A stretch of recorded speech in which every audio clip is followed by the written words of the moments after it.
Hello everyone. Start करते हैं 7 civics chapter 1। इसमें हम लोग पढ़ेंगे ऑन इक्वालिटी के बारे में। फर्स्ट क्वेश्चन है, in a democracy why is a universal adult franchise important?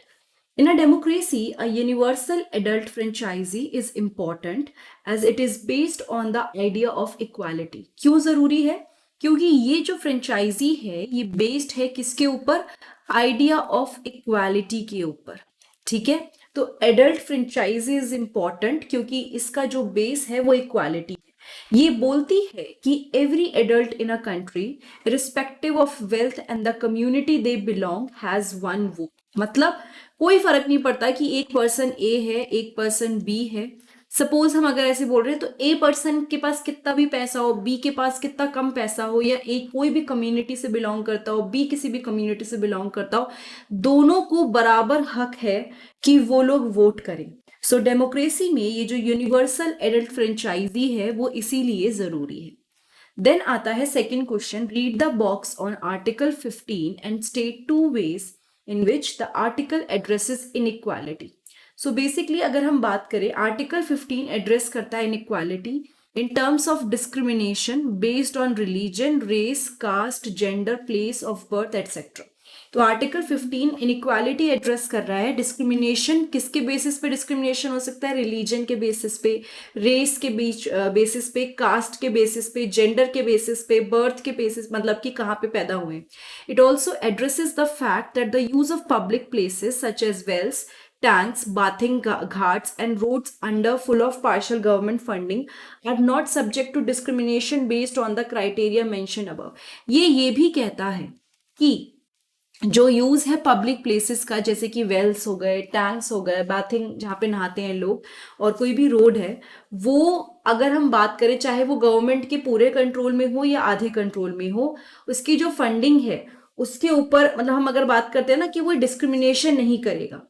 मतलब कि बेसिकली फंडिंग नहीं, सॉरी यहाँ पे गलती कर दी, बेसिकली गवर्नमेंट फंडेड हो या पार्शियली गवर्नमेंट फंडेड हो, कोई भी उसके बेसिस पे भेदभाव नहीं करेगा। It is not subjected to discrimination based on the criteria mention above. Right now question third पे आते हैं, in what way Om Prakash Valmiki experience similar to that of Ansaris? किस तरीके से जो ओम प्रकाश वाल्मीकि का एक्सपीरियंस है वो अंसारी के सिमिलर है। Om Prakash Valmiki was discriminated against on account of his caste, while the Ansaris were discriminated against on the account of their religion. तो वाल्मीकि जो थे, ओम प्रकाश वाल्मीकि, उनको उनकी कास्ट के बेसिस पे उनके साथ भेदभाव हुआ, और अंसारी के साथ भेदभाव हुआ उनके रिलीजन के बेसिस पे। ठीक है, दोनों के बीच में एक सिमिलैरिटी ये है कि they both were discriminated because of their birth, मतलब जहां जिस तरह से वो पैदा हुए, यानी कि अगर कोई किसी कास्ट में पैदा हो रहा है, कोई पर्टिकुलर रिलीजन में पैदा हो रहा है, तो ये बिल्कुल अगेंस्ट है किसके, जो आर्टिकल 15 में है सारी चीजें। तो अगर कोई किसी के साथ भेदभाव करता है on the basis of their cast और रिलीजन, जो कि एक पॉइंट हो गया कि वो कहाँ पैदा हुए हैं, तो it is strictly prohibited, strictly मना है ऐसे भेदभाव करना। Om Prakash Valmiki was not allowed to sit with his fellow classmate on account of his birth. यानी ओम प्रकाश वाल्मीकि को बैठने नहीं दिया गया था अपने साथ के क्लासमेट्स के साथ में, क्योंकि उनको बोला गया कि वो दलित हैं, एंड उनको बोला गया कि उन्हें स्कूल का इन्वायरमेंट जो भी है, स्कूल की साफ सफाई करनी है, जिससे उनकी डिग्निटी हर्ट हुई। ठीक है, उनकी सेल्फ रिस्पेक्ट को धक्का लगा। द अंसारीज को, जो अंसारी थे, उनको डिनाई किया गया फ्लैट टू रेंट, मतलब उन्हें एक किराए पे घर नहीं मिला क्योंकि उनका रिलीजन डिफरेंट था दूसरों से। ठीक है, whoever in majority among the occupants of the apartment complex, यानी कि अगर एक अपार्टमेंट कॉम्प्लेक्स है जिसमें कई सारे लोग रहते हैं, जिसमें से आधे किसी और रिलीजन के हैं और कोई एक दो अगर कोई और आके आते रहते हैं जो नए दूसरे रिलीजन के हैं, तो बेसिकली आप भेदभाव नहीं कर सकते हो इस बेसिस पे। तो वही उनके साथ हुआ।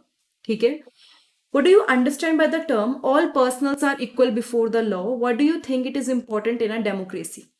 The term all persons are equal before the law states that all citizens, irrespective of their social और economic background, मतलब अगर हम बात करें सारे लोग, चाहे वो किसी भी बैकग्राउंड से बिलोंग करते हो, कहीं से भी बिलोंग करते हो, उनको सेम लॉ ही फॉलो करने हैं। डजेंट मैटर आप कितने अमीर हो, आप कितने गरीब हो, आप किस कास्ट से हो, क्या हो, कुछ नहीं फर्क पड़ता। सबके सबके लिए लॉज सेम है। No person shall be discriminated against in the eyes of the law on the ground of race, religion, caste और जेंडर। कोई भी पर्सन किसी के साथ लॉ के मतलब अगर हम बात करें कि ऐसा नहीं कर सकता कि इस कास्ट वाले को पनिशमेंट मिलेगी, इस कास्ट वाले को पनिशमेंट नहीं मिलेगी। No, you can not do that. The very essence of democracy is the idea of equality. तो यहाँ पे जो मेन फोकस है डेमोक्रेसी का, जो मेन एसेंस है, वो बेसिकली लाए ही कर रहा है किस पे? इक्वालिटी के आइडिया पे। क्योंकि ये क्या करता है, ये इक्वालिटी देता है, रिकॉग्निशन देता है सबको।